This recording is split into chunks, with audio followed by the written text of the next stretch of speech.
untuk kemerdekaan Palestina. Jika memang tidak untuk Palestina, beliau siap mundur.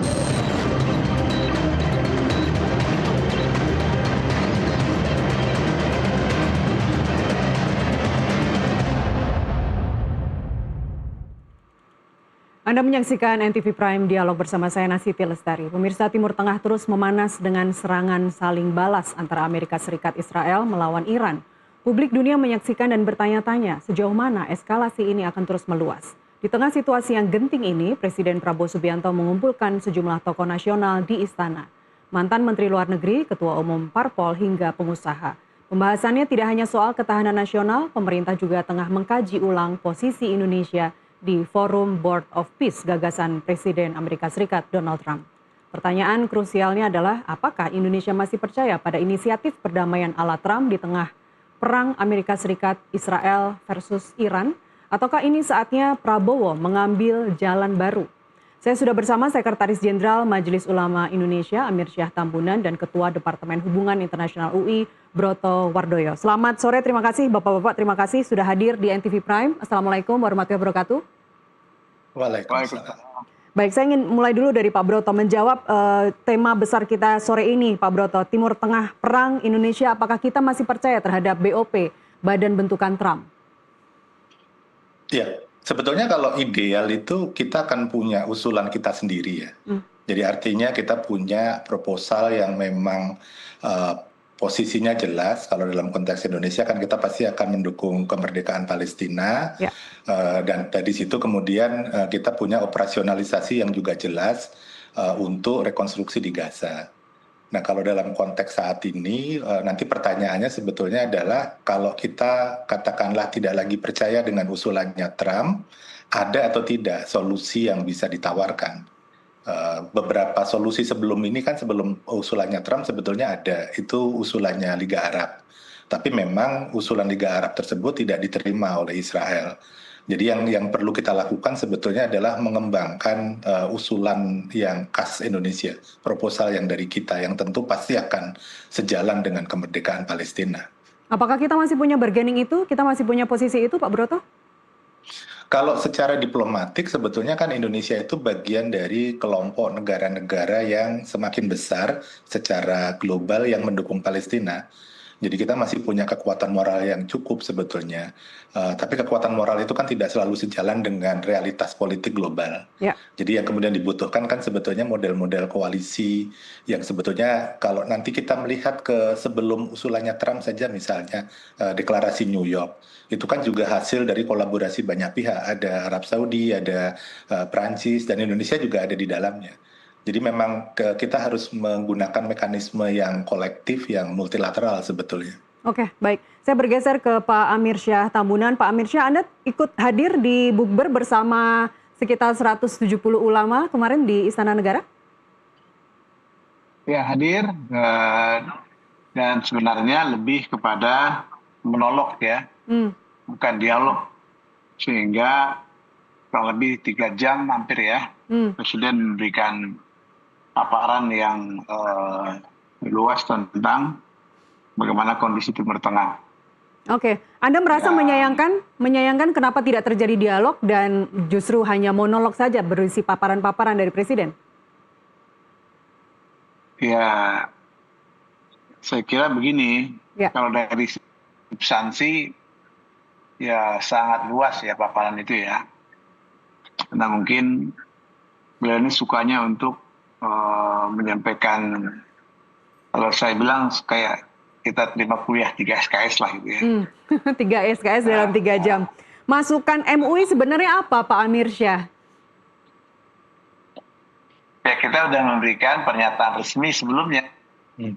Ada 9 pernyataan kan, yang diantaranya mengecam ya, serangan yang dilakukan oleh Israel bersama Amerika itu. Kan pokok angkanya sebenarnya kan di situ. Seandainya itu tidak dilakukan oleh Amerika, Israel, kondisinya tidak seperti yang sekarang kita saksikan ya. Memprihatinkan sekali. Ini seperti tiada tiada rambu-rambu untuk melakukan peperangan. Ya. Tapi Pak Amirsyah, apakah Anda melihat kita masih punya kekuatan untuk misalnya mereka ulang atau menarik kembali perjanjian yang sudah ditandatangani langsung oleh Presiden Prabowo Subianto untuk BOP? Itu sudah kita sampaikan di 9 pernyataan itu, ya kan?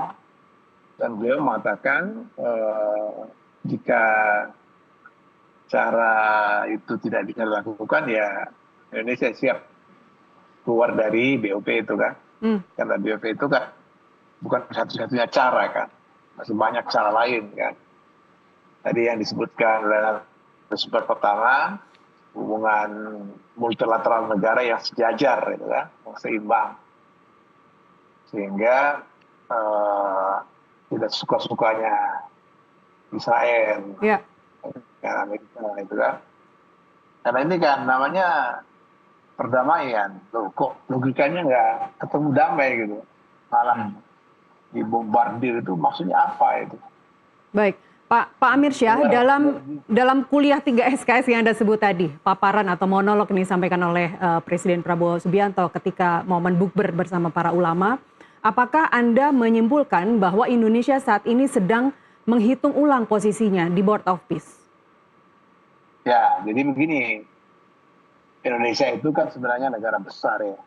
Negara yang punya sumber daya alam, sumber daya manusia. Yang menurut hemat saya, Indonesia bersama negara-negara lain, ya kan, yang bergabung di PBB, sebenarnya kan sudah jelas. Ya. Bagaimana mewujudkan kemerdekaan Palestina kan. Pertanyaannya adalah, Donald Trump dan Israel Benyamin sendiri nggak percaya dengan PBB kan? Coba, itu badat dia tuh, bagaimana itu? Tiba-tiba kemudian dibuat BOP. Itu artinya apa? Itu artinya bahwa dia sendiri yang ngaku sebagai negara dikuasa, bergabung di PBB, tidak percaya kan? Atau dia justru membuat dirinya kehilangan kepercayaan di mata publik, distrust kan gitu. Nah karena itu saya pikir patut Indonesia melihat ulang kembali posisinya, gitu. Harus menghitung ulang posisinya, Pak Broto, silakan tanggapan Anda, Pak. Sebetulnya yang harus dipertimbangkan adalah, karena ini kan sudah ditandatangani oleh Presiden ya, yang perlu dipertimbangkan sebetulnya adalah mekanisme keluarnya, exit strateginya. Ada beberapa opsi, tapi salah satu yang bisa dipakai sebetulnya adalah BOP itu belum punya detail operasional. Indonesia sudah memberikan national caveats kan sebetulnya, bahwa ada 4 prasyarat untuk Indonesia tetap bergabung di dalamnya. Nah yang sebetulnya bisa didorong adalah ketika Indonesia bisa memberikan teknis operasional dan kemudian memberikan prasyarat yang lebih tegas di situ. Prasyarat yang lebih tegas itu misalnya Indonesia hanya akan terlibat untuk operasi-operasi kemanusiaan. Ya, nah nanti tinggal didetailkan operasi kemanusiaan itu apa. Apakah Indonesia akan melakukan pembangunan rumah sakit di Gaza? Apakah Indonesia akan mengamankan pasokan medis yang akan didatangkan dari berbagai tempat dan seterusnya. Tapi mekanisme-mekanisme semacam ini yang menurut saya bisa jadi exit strateginya. Jadi secara diplomatik itu kemudian manis ya, tidak terlalu mengganjal. Itu sebetulnya yang bisa dilakukan. Tapi Pak Broto, kalau misalnya nanti taruhannya sangat besar, tarif impor misalnya sampai 40%, apakah kita bisa mampu mengambil exit strategi yang elegan itu? Iya, kalau dalam kerangka berpikir saya tentu akan ada tekanan-tekanan tersebut. Tapi kan ada banyak yang sebetulnya bisa kita pertukarkan. Artinya gini, kalau kemudian kita ditekan soal tarif, tapi Amerika Serikat dan Israel itu tetap membutuhkan kehadiran pasukan internasional yang berasal dari negara Muslim. Karena ini yang kemudian akan menjadi semacam kunci kan, yang akan didekati di sana itu kan kelompok yang oleh Amerika Serikat dan Israel didefinisikan sebagai kelompok garis keras. Ya, Indonesia itu kan punya kedekatan yang khusus dengan kelompok-kelompok tersebut. Nah, itu kan sebetulnya yang bisa kita jadikan sebagai tit for tat-nya. Ya, karena kalau tidak kan tekanan internasional juga akan sangat kuat. Jadi yang menurut saya belum dikapitalisasi itu adalah ada kebutuhan besar dari Amerika Serikat ataupun Israel agar Indonesia itu masuk di dalam mekanisme ini. Ya, artinya kalau kita mau mengorbankan sesuatu, ya kan kita juga harus mendapatkan sesuatu yang lebih besar. Jadi perimbangan itu yang saya belum melihat sebetulnya dari rencana pemerintah. Nah, di sisi lain yang kita lihat kan sebetulnya ada kesan terburu-buru. Jadi kita belum tahu apa, tiba-tiba sudah ada keputusan dan seterusnya. Nah di titik itu juga saya melihat ini komunikasi yang disampaikan ke publik itu juga tidak terlalu kuat. Ya. Tadi seperti yang disampaikan oleh Pak Sekjen kan yang terjadi kan monolog, bukan dialog. Kemudian beberapa waktu yang lalu juga ada pertemuan antara Presiden dengan beberapa tokoh, baik itu ulama ataupun akademisi atau mantan-mantan Menlu ataupun Wamenlu, tapi kita tidak tahu komunikasi ke publiknya seperti apa. Nah ini sebetulnya yang juga jadi problem ya bagi kita untuk memahami pemerintah itu sebetulnya maunya apa dalam isu ini. Itu. Oke, pemerintah itu sebenarnya maunya apa? Saya ke Pak Sekjen, sebenarnya poin-poin yang disampaikan Presiden dalam monolog bukber apa saja? Pak Sekjen, silakan. Ya, maunya dunia itu damai kan itu. Kata kuncinya kan. Ya. Nah sekarang bagaimana mewujudkan dunia itu damai? Ya berhentilah saling menyerang gitu. Kan itu sebenarnya logikanya sederhana. Tapi untuk berhenti itu kan untuk komitmen. Komitmennya apa itu? Komitmen kemanusiaan. Komitmen kemanusiaan seperti apa? Kemanusiaan ya kalau dalam perspektif Pancasila kan sudah jelas. Ya kan kemanusiaan yang adil dan beradab. Ya kan? Nah sekarang pertanyaan besarnya adalah kenapa tiba-tiba Amerika misalnya menyerang? Kan itu sebenarnya yang kopang-taunya ya kan. Kita lihat sekarang betapa dunia kita ini dalam keadaan begini kan. Ya. Ya, Pak. Ya. Kita nggak jamin ke depan seperti apa ekonomi kita ini.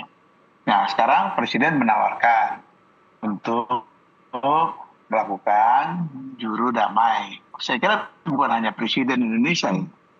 Dalam tausiah MUI itu sudah jelas juga bahwa semua negara harus berupaya untuk mengatakan damai. Tapi ya gampang menyebutkan, mewujudkan kan tidak mudah juga. Tergantung kepada bagaimana political will dari masing-masing negara itu. Ya kan? Supaya apa? Supaya beban negara-negara yang sudah sedemikian berat, ya kan, jangan lagi dibebani oleh perang yang seolah-olah tidak berkesudahan. Ya. Nah inilah yang kita kesalkan ya. Katanya kita cinta damai. Baik. Katanya kita kampionnya demokrasi. HAM segala macam. HAM apa kan seperti ini? Ya kan? Jadi kalau saya melihat ini kembali kepada komitmen berbagai negara untuk peduli kemanusiaan, peduli HAM. Supaya apa? Supaya hidup kita ini ya aman dan damai. Kalau saya gitu. Baik, perang sudah pecah, kita sudah melihat ini sebagai red flag, sebagai warning. Kira-kira variabel atau indikator apa yang bisa menjadi game changer bagi pemerintah untuk memutuskan untuk tetap berada di BOP atau memutuskan untuk exit secara elegan. Tapi jawabannya ditunda dulu, nanti akan saya sampaikan ke Pak Sekjen dan Pak Broto, Ketua Departemen Hubungan Internasional UI. Usai jeda pariwara berikut, pemirsa tetaplah bersama kami.